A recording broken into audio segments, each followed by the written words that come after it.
روس میں تعینات پاکستانی سفیر محمد خالد جمالی نے کہا کہ پاکستان کے لیے روس کے ساتھ سٹیل ملز کے پروٹوکول پر دستخط ہماری اولین ترجیح ہے۔ ماسکو میں دنیا نیوز کو خصوصی انٹرویو دیتے ہوئے انہوں نے کہا کہ پاکستان بیرون ممالک کے تنازعات میں فریق نہیں بنتا۔ روس اور یوکرین کا مسئلہ سیاسی بات چیت کے ذریعے حل ہونا چاہیے۔ سفیر پاکستان کا کہنا تھا کہ پاکستان اور روس کے درمیان تجارت $1 ارب تک پہنچ چکی ہے، لیکن روس پر پابندیوں کے باعث ادائیگیوں کے مسائل کا سامنا ہے، جنہیں دور کرنے کے لیے اقدامات کیے جا رہے ہیں۔ جی، میں اس وقت موجود ہوں سفارت خانہ پاکستان ماسکو میں، اور میرے ساتھ موجود ہیں سفیر پاکستان جناب محترم خالد جمالی صاحب۔ خالد جمالی صاحب اپنا تعیناتی کا دور جو روس میں ہے مکمل کر کے پاکستان واپس جا رہے ہیں، اور انہوں نے اپنی تعیناتی کے دوران کون سی کامیابیاں سمیٹیں اور کیا کیا کارنامے سر انجام دیے، ان سے پوچھتے ہیں۔ السلام علیکم سر۔ وعلیکم السلام جی۔ سر، سب سے پہلے تو بتائیے گا کہ آپ اپنی تعیناتی میں بہت سے دیگر ممالک میں بھی گئے، رشیا کیسا لگا؟ پہلے تو شکریہ آپ کا کہ آپ نے مجھے دنیا نیوز چینل پہ لیا۔ روس ایک بہت بڑی طاقت ہے، بہت بڑا ملک ہے، اس کا دنیا میں بہت بڑا رول ہے، اور جب میں یہاں آیا تو زیادہ مجھے روس کے بارے میں پتہ نہیں تھا، مگر یہاں رہ کے اور مل کے لوگوں سے بہت بہترین قسم کے لوگ ہیں یہ۔ اچھا سر، بتائیے گا کہ روس اور پاکستان کے تعلقات میں سب سے نمایاں کامیابی کیا رہی آپ کی تعیناتی میں؟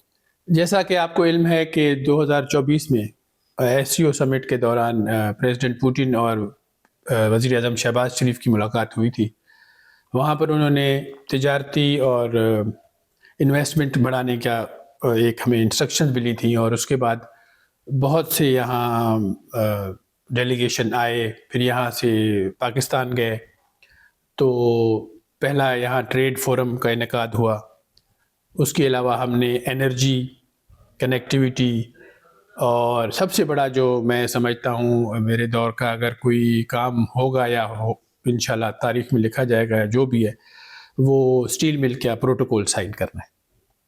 اچھا سر، پاکستان کا اور رشیا کا تجارتی حجم بڑھانے کے لیے کیا کیا اقدامات ہوئے؟ تجارتی حجم جی، آپ نے جیسا معلوم ہے کہ 2023 میں پہلی دفعہ 1 بلین مارک پہ یہ پہنچا تھا، اور اس میں زیادہ تر جو تھا ہم نے ان سے کروڈ آئل لیا تھا، خام تیل جسے کہتے ہیں میرا خیال ہے۔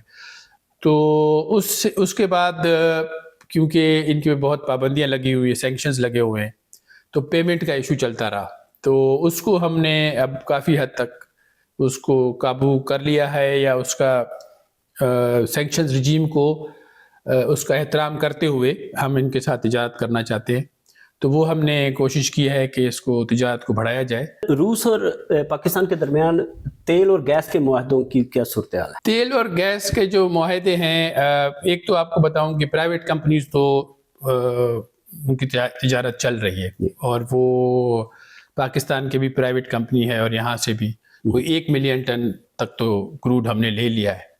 اب جو چیلنج آ رہا ہے وہ ہمیں سرکاری طور پہ اس کو لینے کا، کیونکہ ہمیں اگر کروڈ لینا ہے تو ہمارے پاس ریفائنریز میں اتنی کیپیسٹی ہو کہ وہ ہمارے لیے وائبل بنے۔ ایک تو یہ، دوسرا گیس میں آپ پتہ ہے کہ پاکستان میں ابھی LNG جو 2031 تک جو ہے ہمارے آلریڈی معاہدے ہوئے ہیں، اور ہم نے ان کو آف شور اور آن شور کی بھی آفر کی ہوئی ہے، تو آہستہ آہستہ اسٹیپ بائی اسٹیپ ہم چل رہے ہیں، اور امید ہے کہ کسی اسٹیج پہ ہمارا ان کے ساتھ بریک تھرو ہو جائے گا، اور ہمیں سستی گیس ملے گی جو کہ پاکستانی عوام اور کنزیومر کے لیے وائبل ہو۔ سر، بزنس ٹرین باضابطہ طور پر کب شروع ہو رہی ہے؟ بزنس ٹرین میں کچھ مسائل تھے، سارے وہ حل ہوئے۔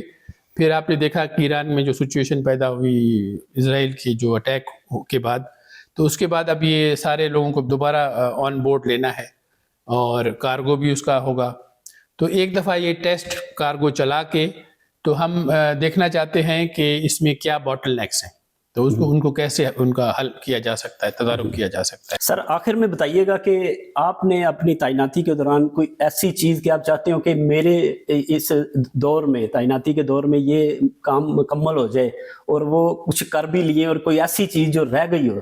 میں چاہ رہا تھا کہ کسی طرح ابھی پہلے سٹیج پہ ہیں سٹیل ملز، جی، اگر یہ تھوڑا وقت ہوتا تو پھر یہ اس کو ایک دفعہ ہم پائپ لائن میں ڈال دیتے تو یہ سسٹم چل پڑتا، مگر انشاءاللہ امید ہے کہ ہمارے جو نئے سفیر آ رہے ہیں وہ بہت کمپیٹنٹ ہیں اور بڑے مایہ ناز سفیر ہیں، ڈپلومیٹ ہیں، تو وہ اس کام کو چلائیں گے. I'm 100% sure. سر بہت شکریہ. آپ کی کوششیں، آپ کی کاوشیں، آپ کی اسٹرگل ہمیشہ یاد رکھی جائے گی، اور آپ کو ہماری طرف سے ڈھیر دعائیں، اور جہاں بھی جائیں پاکستان کا اسی طرح نام روشن